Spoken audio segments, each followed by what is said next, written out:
Good afternoon, ladies and gentlemen, and welcome to this Tuesday, April 22nd public meeting of the Board of Garrett County Commissioners. I want to welcome everybody in attendance today and everybody online watching.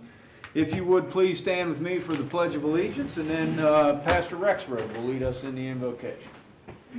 I pledge allegiance to the flag of the United States of America and to the republic for which it stands, one nation, under God, indivisible, with liberty and justice for all. Let us pray. Father, we thank you for this beautiful day you blessed us with.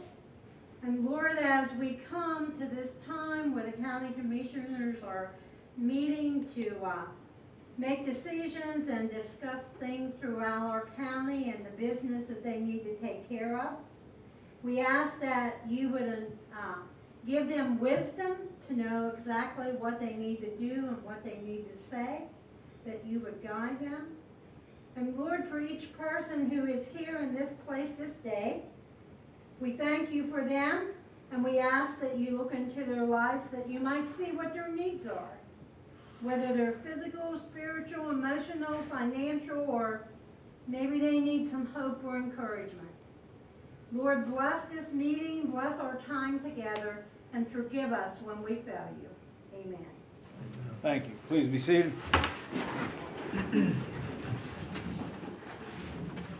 Mr. Knoll, are there any additions, deletions, or corrections to the public meeting agenda? There are none. Hearing none, do we have a motion to approve the agenda? Motion to approve. We have a motion, we have a second. Second. Motion is second. The agenda is approved by mutual consent. Everybody got a copy of the minutes in advance of the meeting.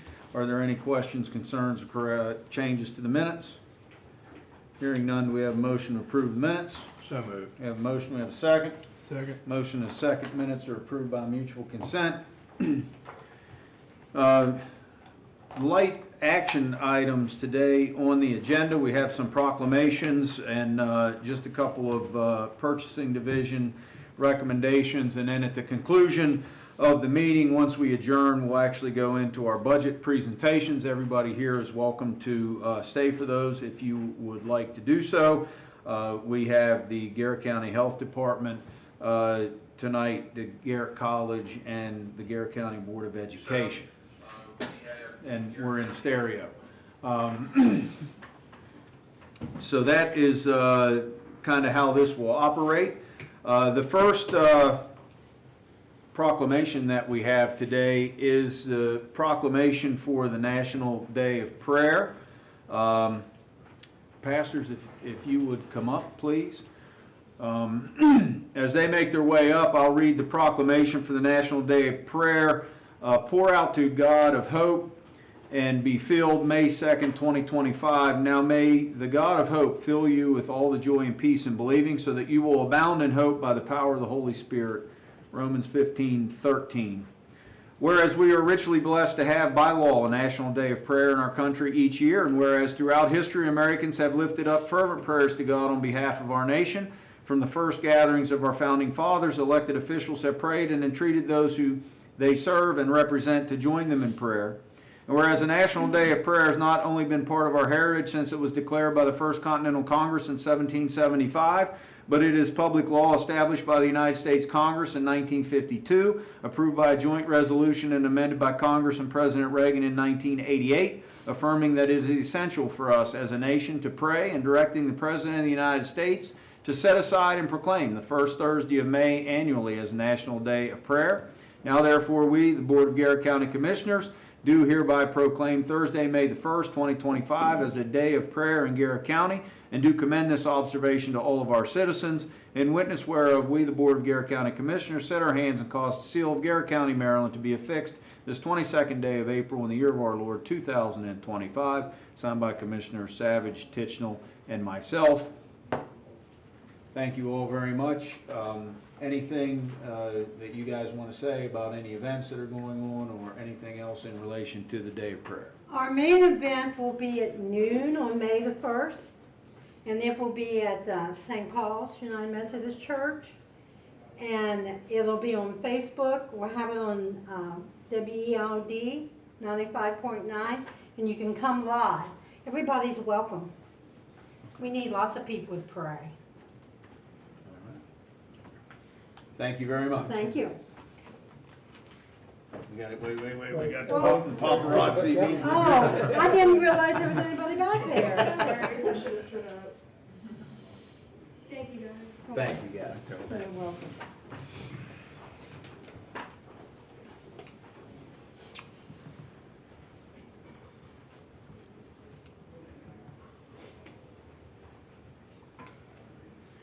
All right, the second proclamation that we have is Mental Health Awareness Month. And I don't know, Jennifer, you or Sadie or both or whole group, come on up. All the green shirts. Yep, everyone wearing green. And as they all make their way up, I'll read the proclamation for Mental Health Awareness Month of May 2025. Whereas mental health is an essential component of overall well-being, supporting an individual's thought processes, relationships, productivity, and ability to navigate life's changes. And whereas approximately 1 in 25 adults live with serious mental illness, such as major depression, bipolar disorder, or schizophrenia, and whereas nearly half of all chronic mental health conditions begin by mid-adolescence, with 3/4 emerging by the mid-20s, and whereas early identification, intervention, and treatment can significantly improve outcomes and support successful management of mental illness and recovery, and whereas promoting mental illness and recognizing the signs and symptoms of mental illness are vital steps in encouraging individuals to seek help when needed, and whereas every citizen and community can help end the silence and stigma surrounding mental illness through public education and civic activities, Maryland remains committed to addressing the challenges faced by individuals living with mental illness. And whereas Mental Health Awareness Month provides an opportunity to elevate public understanding, encourage early treatment, and promote well-being for all, now therefore we, the Garrett County Board of Commissioners, do hereby proclaim May 2025 as Mental Health Awareness Month in Garrett County and call upon all residents to join in this observance and work together to support mental health in our community, proclaimed on this 22nd day of April 2025, signed by Commissioners Savage, Tichenal, and myself. Anything you all would like to say? Defer to Fred. Fred or Sandy, one of you two can talk about what's You can going all on. speak if you want to. May is Mental Health Awareness Month. The first week in May is Children's Mental Health Week, and we're going to have a proclamation with this young gentleman here with that. They are also going to talk about the Color Run Walk that's going to be during Mental Health Month, and we are also encouraging businesses to light it up green for Mental Health Awareness Month, and to have days where you have your employees wear green and take pictures and post on social media. Anything to add to that? I do not like to speak in public. All right. Thank you all for all that you do. Thank you. Thank you.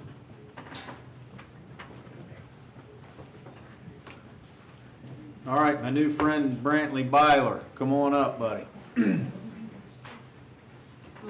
And as we welcome Brantley up here, as just mentioned, the proclamation for Children's Mental Health Awareness Week, May 4th through May 10th, 2025. Whereas good mental health is a key component in a child's healthy development, and Children's Mental Health Awareness Week provides the opportunity to focus on this important matter while celebrating the accomplishments of children and families affected by mental health concerns. And whereas according to the United States Department of Health and Human Services, 1 in 5 children is diagnosed with a mental health condition.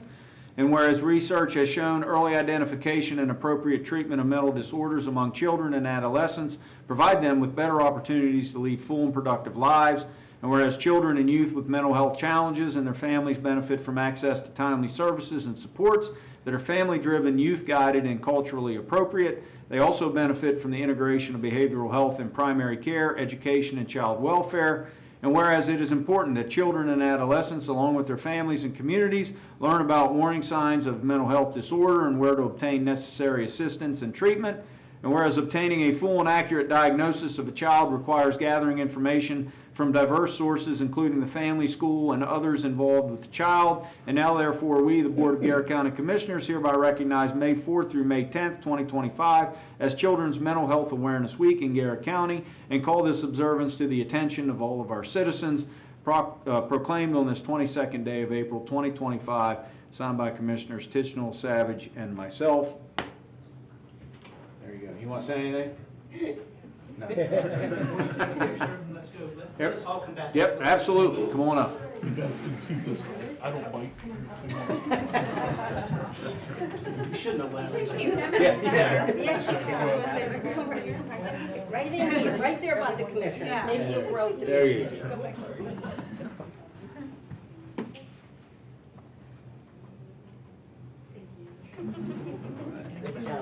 you. Sorry.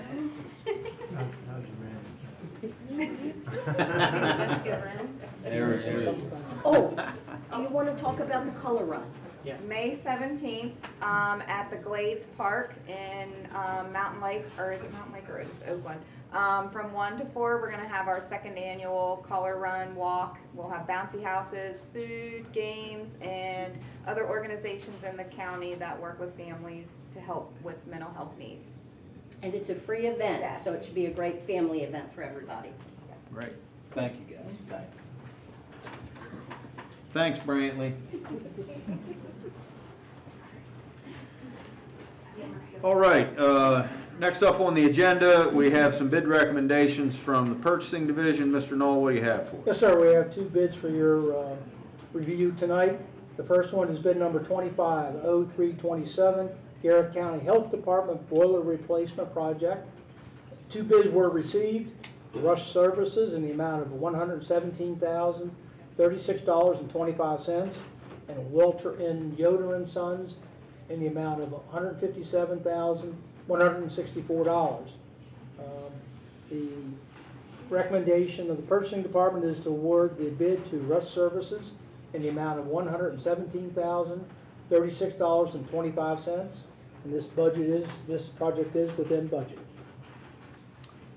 Questions? All right, we'll go ahead and, actually, let's go ahead and vote on that first.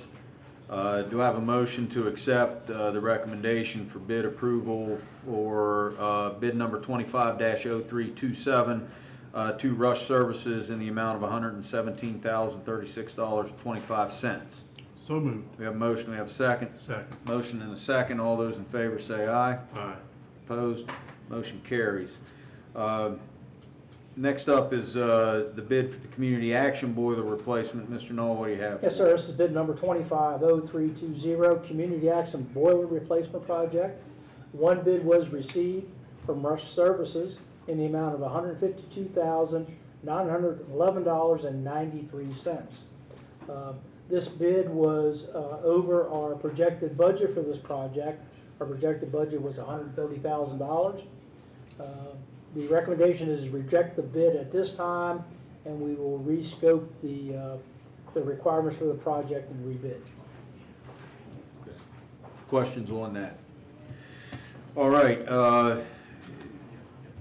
hearing no questions, can I get a motion to reject bid number 25-0320 as the recommendation from the purchasing department? Motion to reject the bid. All right, we have a motion, we have a second. Second. Motion and a second. Question on the motion. All those in favor say aye. Aye. Opposed? Motion carries. Bid is rejected. That brings us to the conclusion of the action items on the meeting agenda. As mentioned previously, at the conclusion of this public meeting, we will adjourn the public meeting and go into the fiscal year 26 budget presentations, which again is open, and everyone is welcome to stay for that. Before we do that, however, it's now time for public comment and question. Are there any questions or comments from the public on anything not relating to the budget presentations? Yes, ma'am. Our broadband team has a package of Chromebooks that are available until May 1st. So they're at the Ruth Enloe libraries if anyone wants to get those out to their connections. There's an application form and an income eligibility requirement, but And those, Thomas, those are free for eligible Yes, people. for eligible households, it's tied to an address, and they are going fast. That great. May 1st. It goes away May 1st? Okay, so that's great information. Thanks for sharing that. So if you guys know whether you're watching or in attendance, if you know people that could benefit from that, please spread the word. Any other questions or comments? Hearing none, do we have a motion to adjourn the meeting? So moved. All All right, the public meeting is adjourned. We will now move into the fiscal year budget presentations. First up on the agenda is the Garrett County Health Department. Jennifer, you're up. Yep, we'll stand you right over here by Commissioner Savage. All right. Yeah, it's the first official budget Yes, it presentation. is. Good luck. Let me get you one here. We'll be nice to you. Thank you, I would appreciate that. Bob always had me sitting there in the front row in So case he you had, was, in case you had questions that he couldn't answer. Just getting you ready. All right, so I am pleased to present the Garrett County Health Department budget this year. I always like to remind everyone of our mission to promote and protect and improve the health of the citizens and visitors of Garrett County. Some basic facts about the health department. So we operate 79 different program areas, or grants in other words. We have just over 144 full-time equivalent employees. 117 of those are merit staff. And at the time when I wrote the budget, that we had 9 vacancies in those merit positions. We operate 2 facilities in Oakland and Grantsville. And then I included some program highlights from 2024. These are part of our annual report, and they've been public information for a while. But I wanted to highlight just a few that relate to specifically our county funding. And that is that we provided 810 influenza vaccinations. We completed 654 food service inspections.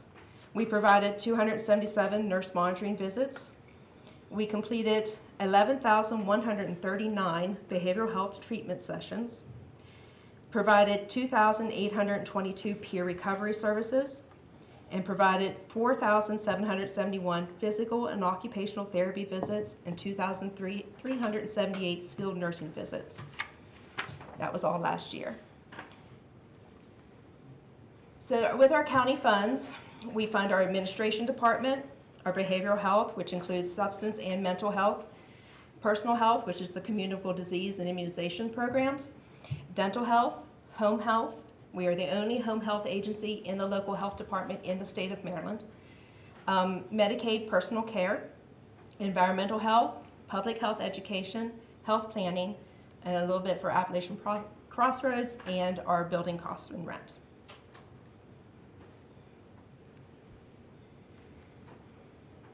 Well, there we go. Oh, Bob set this up as animated and I didn't know that.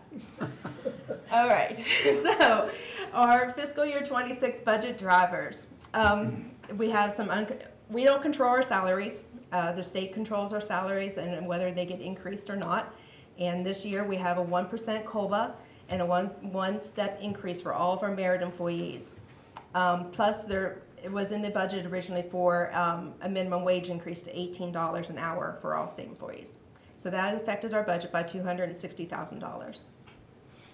We also are expecting an increase in our employee and retiree health insurance of about $170,000. So our total salary-related increase is $575,000.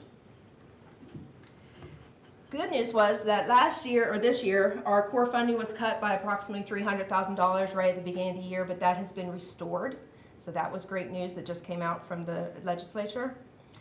However, we have also had some termination of federal COVID-related grants and other budget actions that have reduced our funding for a loss of over $380,000 for next year.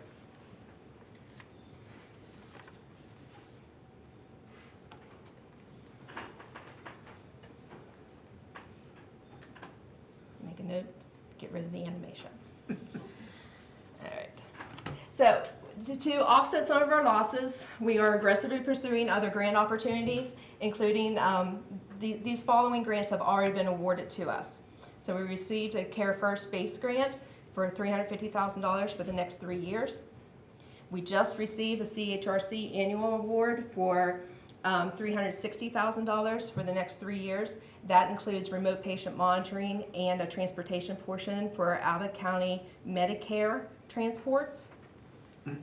We have received an Alzheimer's Association award for $48,000, a perinatal care award that just came in for $35,000, and the opioid restitution grant award for $238,000 for the next 18 months. Fee-for-service income for next year is projected to increase almost $280,000 due to our improved billing and collection practices, as well as maintaining our clinical staff. We're doing a much better job retaining staff lately. We've also had and we are expecting some retirements of some of our long-term employees, and that will result in a decrease in some of our personnel costs.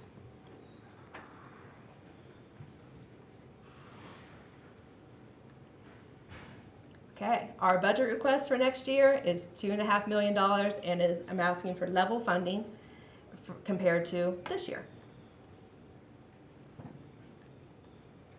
So we're projecting our fee-for-service income at $5.7 million.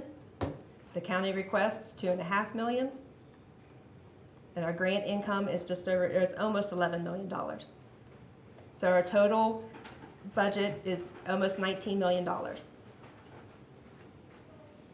Of that income, personnel makes up the vast majority of our expenses at $14.5 million. Our operating costs are $4 million.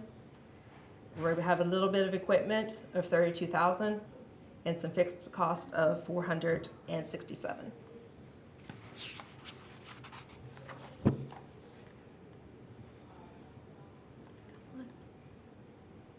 How many animations to put in there? There we go. So here's just a breakdown of our funding sources. You can see fee-for-service makes up 30% of our funding, and that keeps growing. That's a good thing. It makes us less reliant upon grants and county funding and asking for money. The county portion of our funding is only 13%. State core, which is very limited on how it can be spent, is 15%. Other state grants is 30% of our funding, and we only rely upon federal and other outside grants for 12% of our funding. The health department budget, and this is our caveat we put in every budget presentation, is heavily influenced by our fee-for-service programs and our grant applications. So the budget can change at the end of the year due to change in collections and or the success of our applications. In most years, we have been able to return funds to the county due to the success of our clinics and the efficiency of our operations. So we are in the process of reconciling our 2024 accounts with MDH and are expecting to return in excess of $500,000 to the county this year. And do you have any questions?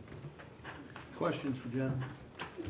The Care First and the CHRC, you said 350, 360, those, that's spread out over 3 years? Yes. Each year, okay. Yes, yes, total, that's the total amount over all 3 years, total. Anything else? Thank you. Thank you, Jennifer.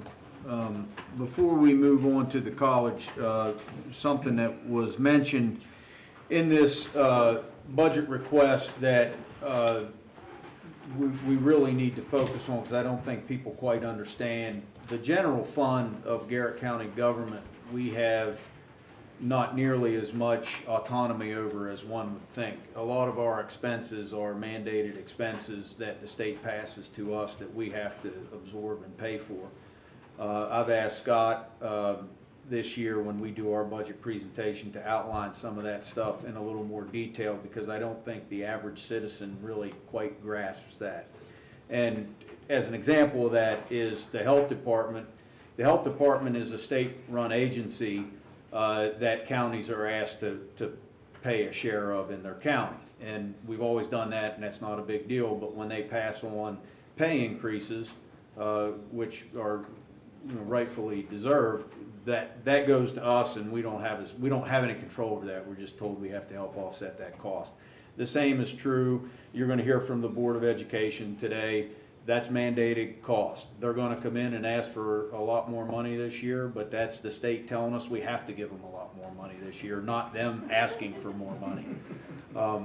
So I hope people understand that when they see some of these requests. Some of them aren't the people in Garrett County coming forward saying we want this much more money. It's the state saying this is what you need to run and this is what the states will pay.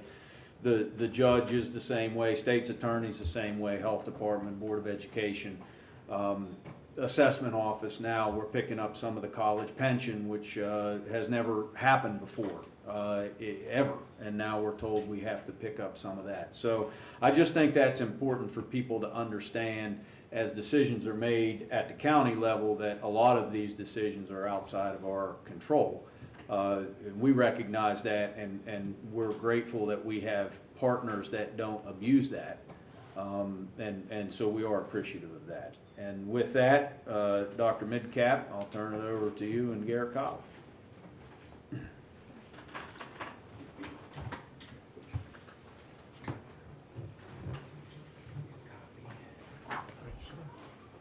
Thank you.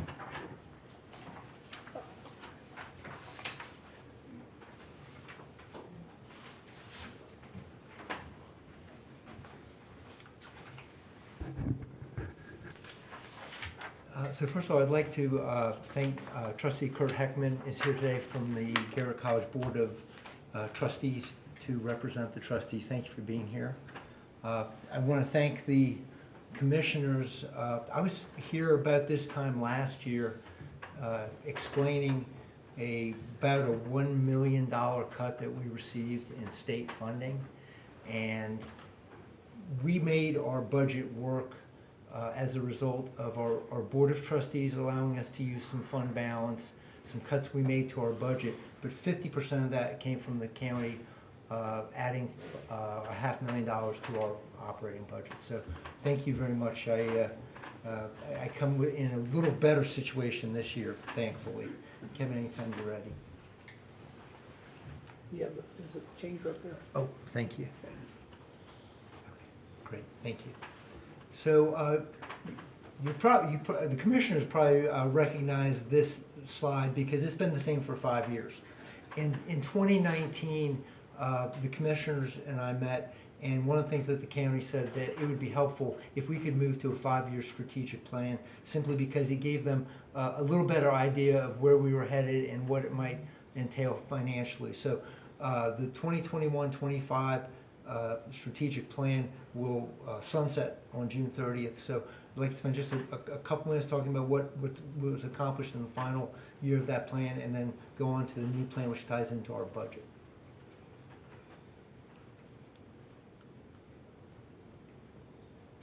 I believe I'm going That's to. all right, I got it. You got it? Yep. Okay, thank you. So some of the achievements, I want to start, of course, with our academic program achievements. We added a professional technical degree for working students, and what this means is that someone who's got credentials and work experience in an area, for example, welding, would be able to apply that experience and those credentials to get up to 30 of the 60 credits needed for an associate degree in the professional technical area. That would work for an electrician, a plumber, any other person who's got that kind of background would be able to parlay that experience and those credits in working towards an associate's degree. We've also moved from, we've had a paramedic studies program for about 30 years. It's one of our longest standing, longest running programs at the college. But we've added online and hybrid options that have made it easier for people who want to become paramedics to study in that field. And I know as a county, as the commissioners and Kevin know, getting paramedics is very difficult. So anything we can do to make that easier, we wanted to do. We also added an exercise science concentration. A lot of this literally bubbled up from the students. This was something that they wanted to be able to study at Garrett and then move on to a 4-year institution to get a 4-year exercise science degree. And then our latest program that we're adding, which is actually launching this summer, is a radiologic technology program. And it will be the only one in the region, the only community college rad tech program in the region. We had almost 3 times as many applicants as we had open slots for this first year. So it's a program we're very excited to be able to offer. As far as facility enhancements, the commission is going to be very familiar with these because they funded most of them. A lot of these projects have been state, county, and college, or just county and college. And an example being the Performing Arts Center was all 3 entities working together, as was the turf field. The last 2 projects we've done, because of kind of quirks with what the state will fund, have been just county and college projects. We renovated a 40-year-old cafe and kitchen, and also a student affairs wing. Those were phase 1, phase 2 of the 400 building projects. And something that I do want to mention about these 3 projects is a kind of a change in philosophy from our Board of Trustees. The college has contributed about $1.5 million from fund balance in components of that in each of these projects, because we understood that if we were asking the county to take on the large share of this, that we had some skin in the game on this. Another thing that we've been able to do is take advantage of what's called a state facilities renewal grant that we are eligible for every other year. So 3 of our main buildings on campus, we did complete infrastructure renovations, HVAC, floors, ceilings, anything that was old that could be renovated in its present form was eligible for this funding. So we've renovated the vast majority of our campus over the last 7 or 8 years. And then the Monster Road Heritage Trail, anyone who's walked around the campus would be familiar with that. We have a great, about 2-mile circular trail that gets all kinds of use from runners, walkers, people with dogs. Everybody uses that trail, and we've had 6 funding partners, including the county, involved in that. And then enrollment initiatives, I want to touch on several of these together. We launched women's soccer in fall of 2023, men's soccer in fall of we'll launch in fall of 2025, and we've grown our sports management program in a period of 6 years into it's now our 2nd largest academic major. There's a reason I call these enrollment initiatives, because there's several things working together here. We have residence halls on campus, so when we bring out-of-county and out-of-state students here, they not only are providing tuition and fees at a much higher rate than in-county, they are also, many of them, the vast majority of them, living in our residence halls. This is important to us in Garrett County because with relatively flat population and school-age children coming through, the only way that we can grow the college and provide all the programs we want for our in-county students is to bring in out-of-county, out-of-state, and international students. So this was a long-term strategy we entered in order to stay fiscally sustainable. And then RadTech is an example of a program that we're going to add 15 full-time students in this very first cohort. And honestly, we could have run 2 cohorts this year. As a first-year program, we really want to take it slowly and make sure we're building it appropriately. But we're going to be looking for more niche allied health programs that aren't offered elsewhere that we can offer that can bring in additional enrollment. As far as employee initiatives, we've had consecutive multi-year compensation plans, a 3-year plan that ran from 2020 to 2022, and a 5-year plan from 23 to 27. The reason this is important is it had become very hard for the college to attract and retain highly qualified employees, faculty and staff, because of our pay rates. And now over essentially a 7 to 8 year period, we've been able to achieve regional competitiveness, and it's been reflected in the percentage of employees we keep from year to year. Achieving that goal, carving out all that funding to be able to do those plans, took Board of Trustees support, took county funding with the county completely buying in on what we were trying to do, and also took some tough decisions on the college's part. We reduced our staffing by 16% over a 3-year period, mostly by attrition and retirements. And that allowed us to enhance the compensation for the employees who are still at the college. Looking ahead, the 26 to 30 strategic plan was just approved by our Board of Trustees. It started off, it's very comprehensive. It started off with a review of our mission, vision, and value statements and changes to those. We created a steering committee with both internal and external membership to also review those. We've got internal working groups who are setting objectives and outcomes so that we can meet our overarching goals. And the Board of Trustees approved the plan at April meeting, and we'll be launching that on July 1st. It's really 3 goals, and that was intentional. We wanted to make this plan something where we could focus our attention on the most critical things for the college. And these are, and I think our committees totally nailed it. Enhance community connections, offer innovative, sustainable programs, and maximize human, technical, physical, and fiscal resources. If we do those 3 things, and we do them well, we're going to be successful. Brings us to the budget. The budget was crafted with the understanding that we were going to be trying to implement those 3 overarching goals. And you will see that our general operating, our Garrett County Scholarship Program, and our Performing Arts Center funding, we are all asking for flat funding for all 3 of those operating funds. We are making a big ask of the county in a renovation project. The county, just as a little background, and the commissioners know this pretty well, the county's already committed $2.5 million to a $4 million renovation. We requested that the state fund the other 1.5. The state was unable to do so. And what we have offered to the county is our board has come back with another $500,000 in fund balance for this capital project if the county can fund the other $1 million.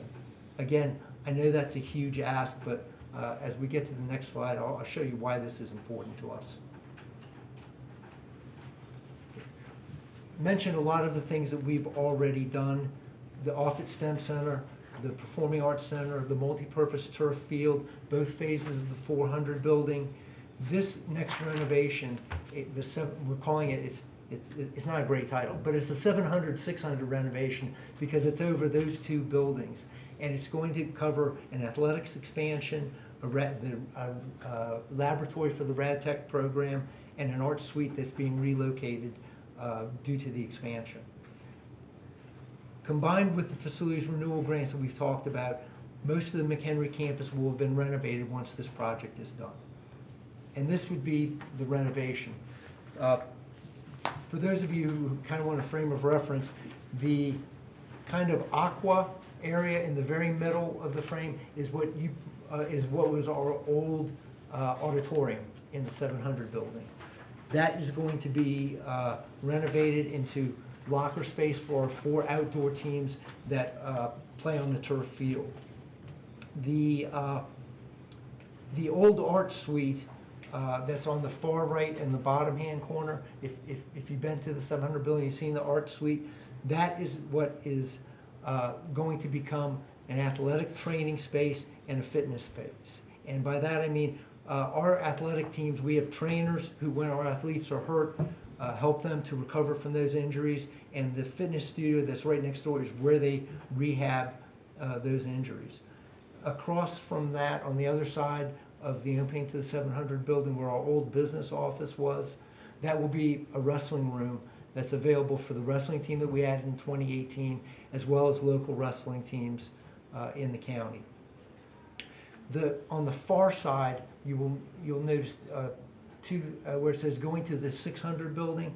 The bottom space is the old chem lab. For anyone who was there years ago, that was the chemistry lab before we built the STEM Center. And that is being renovated into the Rad Tech lab so that our Rad Tech students can get all hands-on training on campus. And then on the above side of that is what would be the new art suite in the 600 building that would replace the one that's being dislocated in the 700 building renovation. So that's the entire project that would renovate the 600 and the 700 building if all funding is acquired.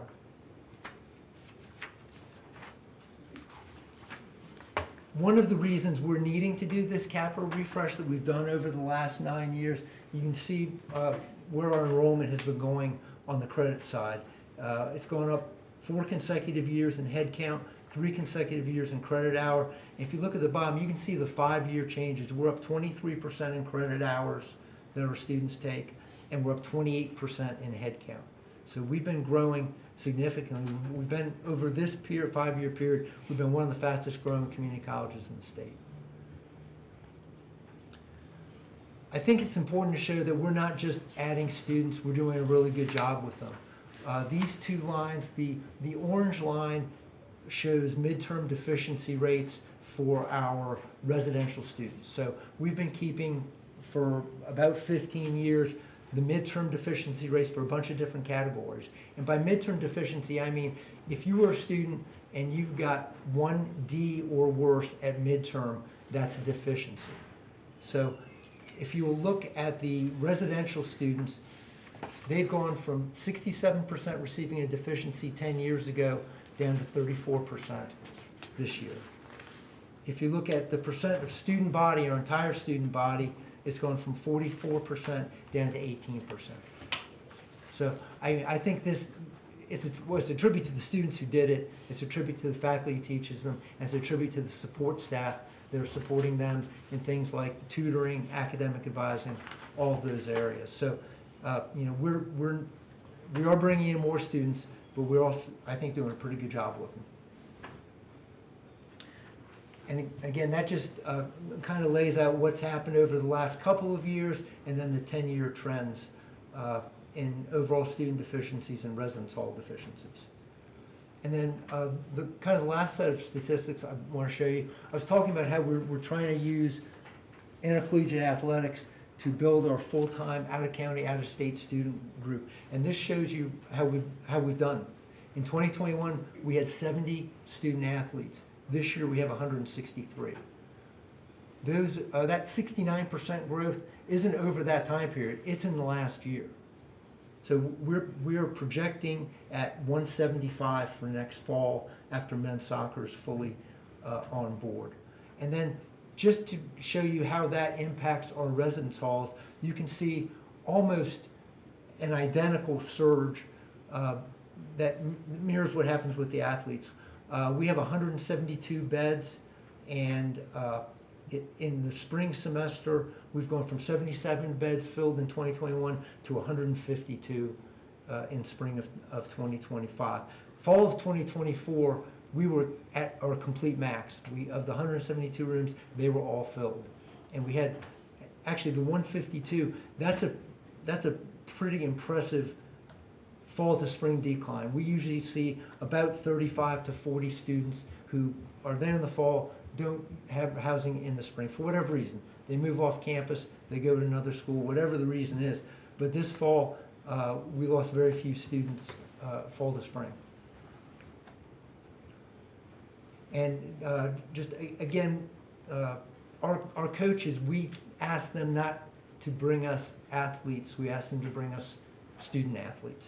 And I think this shows what they've done. You know, even over just a 2-year period, student athlete deficiencies have declined from, again, just requires 1D in any course to be term deficient, going from 53% down to 31%. So really wanted to use this opportunity just to kind of tie together the student athlete success with our fiscal future and why this 600-700 project is so important. I'd be happy to answer any questions that anybody has. Questions?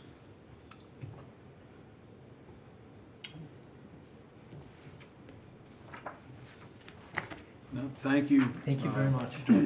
Appreciate it. Next up is the Garrett County Board of Education.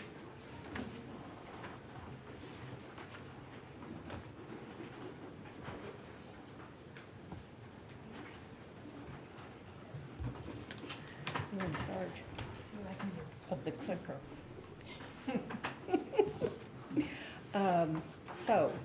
Thank you for having us here.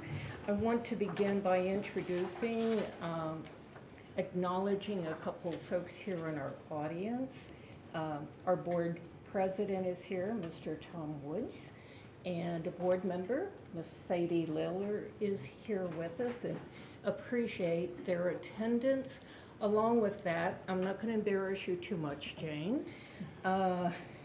but Jane Wilderson is here with us. She is our HR director, Dr. Wilderson, and she is leaving us at the end of this year. So I just wanted to take a moment to acknowledge her and her great service to everyone in Garrett County. So, thank you, Jane. I'm going to start by sharing with the commissioners and anyone else in our audience our annual report from, let me just keep one, from 23-24. That would be, of course, last school year.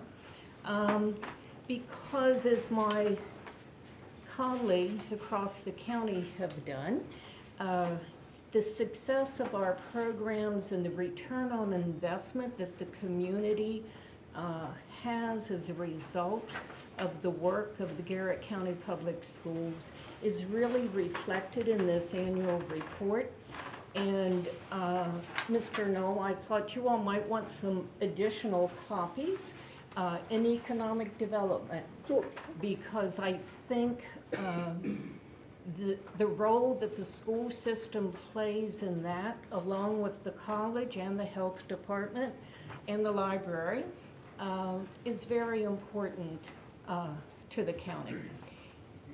In here to highlight a couple things, I'm not going to go over all of them. A couple things that I would highlight are our test results in the county are consistently above the state average, and they are consistently improving at all levels. I don't know that we highlighted in here our advanced placement courses, but our results in those courses are quite stellar, and we are continuing to grow the number of students who take advantage of those courses. And of course, working with the college on dual enrollment is very helpful to both the college and the school system. So thank you for those opportunities. And as was noted earlier, mental health concerns continue to be a concern for many of us in the community, and our health department has been very supportive of our efforts in that regard. So thank you for that, along with the LMV, for supporting us in those efforts. It is truly a community in Garrett County that comes together to offer, I think, the best for our students and our community members. So I would like to just acknowledge how the collaboration among all of the agencies is so beneficial to all. For our budget for next year, Dr. Miller? Oh, I didn't even introduce Dr. Miller. Dr. Miller is our Chief Academic Officer and certainly very integral in the development of the budget and the different programs that we're working through. Right now we have an interim director in finance, and that is Ashley Glotfeldy, and she was not able to be with us tonight. She had a prior engagement. So we will do our best to represent Ashley and our system. So, first slide, please. So consistently, Working. You're doing well. Did someone turn it off? Let me see if it's been turned off. Anyway, on the next slide, there we go. This is a very short rendition of our goals as a county that we try to keep in mind every day as we're working with both our staff and our students. We want our students to be challenged in their learning situation. We try to employ and have many highly qualified teachers on staff. We are growing our nationally board certified teachers and look at the effectiveness overall of our teaching staff. We again concentrate greatly on our community partnerships as we try to provide for all of our student needs in a very caring environment where we want every student to feel comfortable and accepted in their school environment. The other thing that we are trying to do, we're working at this a great deal, is being good stewards of our system resources and the resources that our county commissioners are making available. So we keep that in mind as we go through, and something's missing, but that's okay. This year, in our budget, we have negotiated agreements that really go in line with our blueprint. As many of you have heard about the blueprint, which is guiding a lot of our program development and our financial resources. So in our budget this year, we have a 5% increase in salary for all of our staff. In addition, we need to support a 2% health insurance increase. And that 2% is also shared by our staff. So that's a part of our budget, a big part of our budget, because just looking at that, it's a little over $2 million to meet those demands, because we are very personnel laden, as we should be. On the next slide, Dr. Miller is going to talk about some of the academic initiatives that we are planning for next school year. So this slide denotes the priorities that we're hoping to be able to get into our approved budget for instructional programs within our system. We are hoping to expand secondary electives as well as post-CCR opportunities for our students. One initiative is bringing back driver's education through a contracted service. So Mr. Edwards and some members of the instructional team have been working with the principals to be able to plan forward for that. We're also hopeful to get a culinary arts program up and running at Northern Garrett High School, so that program would be something that we're offering to both Southern High and Northern High. The summer programming is, many of you know that through COVID, we had a lot of federal funding that supported summer programming to help with our students who needed a little extra boost over the summer or some enrichment opportunity over the summer. So this is really focused on targeted supports for students who need it the most, and it is now hopefully going to be embedded into our local budget, since our COVID funding has since passed at this point. But we do feel that it is important that we're serving some of our students who really need that extra support over the summer to be able to maintain progress and attain grade level standards. We are very much looking at our special education program as well. We are projecting an increase in student enrollment in that area, and so we really want to make sure that we're taking our time and looking at the identified needs of those students and ensuring that through the budget process we have the appropriate staffing in play to be able to meet those needs. And then the final piece is just our instructional material refresh, which we do have on a 5-year cycle at this point. We are looking at science just for 6th through 8th grade, English language arts at the pre-K 4 through 5th grade, and social emotional learning pre-K through 8th. So those are the direct instructional new things that will be in our budget for next school year. In the capital improvements area, the commissioners and everyone are well aware that we are under construction at the Broadford School, which will become a pre-K to 6 school. We are very hopeful that that construction will be finished by mid-year and that after the Christmas holiday, with fingers crossed, that we'll be moving into that building. And we thank the commissioners very much for your support of that project. The other things that are happening this summer, major in capital improvements, will be some roofing work at both northern and southern high schools. There needs to be some replacement of those structures.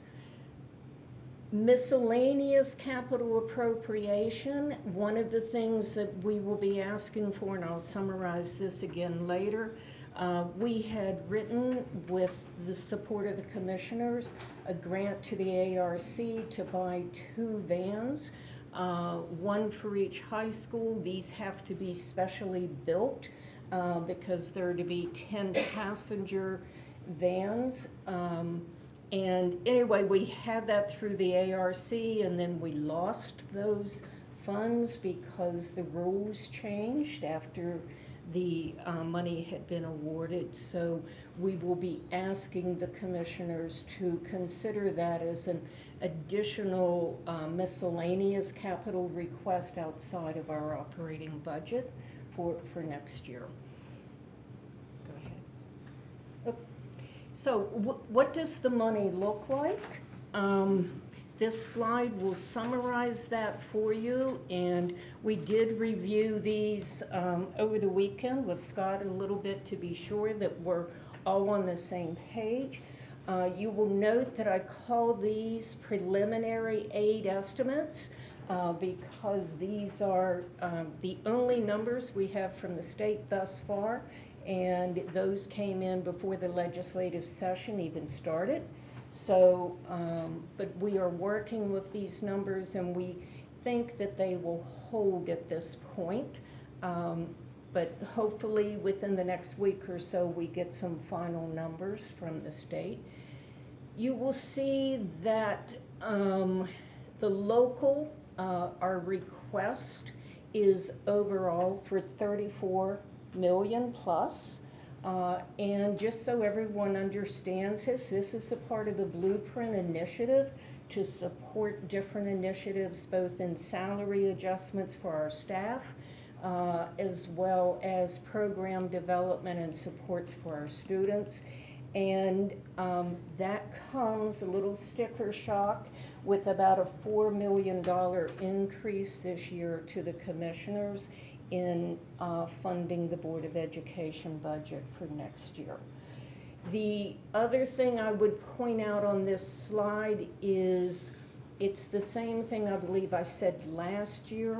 The money, of course, is extremely helpful in allowing us or giving us the ability to meet our student needs. We still wish there weren't so many different sections of the budget so that we would have a little bit more ability to move monies around.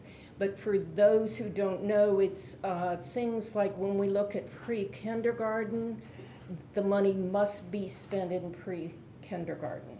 It can't be spent in another cell. So, but anyway, we are very pleased with those budget numbers at this point. What I have not included in that chart is the 1.76, close to $1.8 million that we would expect to receive from the state in a hold harmless grant funding. It's called a disparity grant. We have nothing from the state yet in writing on that. We know that it made it through the legislative session with great support from our local delegation. So we are expecting those numbers, but we're not counting on them 100% yet. So, short presentation from the Board of Education. We expect to ask for and would have support from our commissioners for the minimum local appropriation of $34,426,000. And in addition to that, just a miscellaneous capital request for $140,000 for the 2 vans. And I should mention those vans would be placed at our high schools, and they would be used by our sports teams primarily, and in the long run will save us money, but we need to invest in them in order to do that. Questions? I'll just make a couple of comments. Thank you. Again, going back to what was mentioned previously, big increase in ask, but it's a mandated ask. And I want to make sure people understand that, because Garrett County is probably, if not the only county in the state, it's one of the very few counties in the state that is not coming into their commissioners asking for significantly more over the already significantly more. And I want to thank our board members that are here and the superintendent for that working relationship. Some of the asks across the state are mind-blowing. You know, all of the blueprint funding for every county is going up. Local shares are all going up. In some cases, they're going up 70, 80, 90 million year over year. And boards of ed are coming in and asking for even tens of millions more on top of that. I mean, it's almost unsustainable. The working relationship that we have has been very good over the last several years. It's not unnoticed nor unappreciated, so we thank you guys for that. Same with the college, and the working relationship between the commissioners and the college, the commissioners and the school system, and most importantly, the school system and the college, which is also not normal throughout the state. It's probably the best in the state. And we're able to do things that a lot of counties don't do just because we're willing to work together to make that happen. So we take it for granted just because that's the way it is, but it is not the normal, and I can't stress that enough. And you know, we're able to get things done, I think, because of that relationship. So just a note of thanks as we move forward. We know that next year will be another significant increase for the Board of Ed. That's just the way it is. And we think we've planned ahead to be able to meet that need. I want to thank Scott again for his team of really focusing on that as we move forward. You know, we'll make it work. We've been able to do some renovations on top of that in the school system, and I know we're looking maybe at doing some more into the future. So we've been able to invest both in the college, you know, and in the school system. And you talk about the community aspect of that. We don't have a park and recs department here. So our school system and our college is the Parks and Rec department. All of our youth leagues, all of our robotics teams, all of our everything that's out in the community uses these buildings. So it's a good investment, I think, for us. So that's important to keep in mind as well. You know, the swimming pool at the college, the Performing Arts Center, and then everything that you know, every gym that the public schools have is the community gyms, because that's all we have. So it's been a good partnership over the last, I don't know how long we've been here, Larry, 10 or 11 years. So we do appreciate that. So with that, and we do have the best public school system in the state. Would be remiss if I didn't acknowledge that too. And I appreciate that. May I just say one more thing before I Sure. sit down? I was very pleased to hear Mr. Edwards talk about the working relationship among all of us, because I have to keep in mind that if those preliminary numbers go askew, I'll be making some phone calls.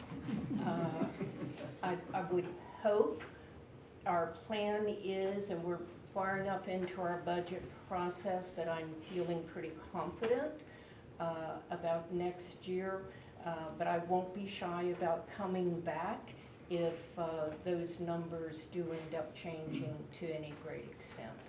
And I do want to reiterate, I specifically want to thank Delegate Heimball.